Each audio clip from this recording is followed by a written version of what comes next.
सुदन गुरुङले चलाएको देश ए यो देश सुदन गुरुङले चलाइरहेछन्। सुदन गुरुङले अर्डर दिन्छ। अहँ, मिराज ढुङ्गाना बाहिर आएर के भन्छ थाहा छ?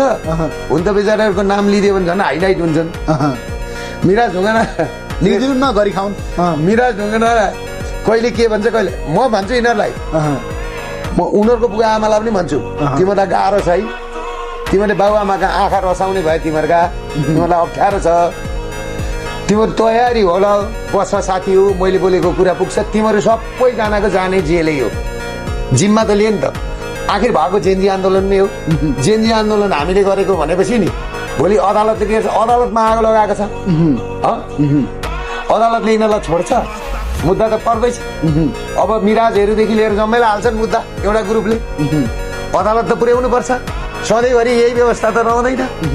यहाँ सुन्नु न, रहँदैन। सधैँभरि 2 महिनामा यो व्यवस्था गएपछि के हुन्छ यिनीहरूको हालत? हेलो, कहाँ जान्छन् जातिहरू? हालत खराब हुन्छ नि। यिनीहरूलाई यो भिडियो काटेर पठाइदिनु मिराज भाइलाई है। मिराज भाइका बुवा आमाले बुझाउनु यो यस्तो भू राजनीतिकमा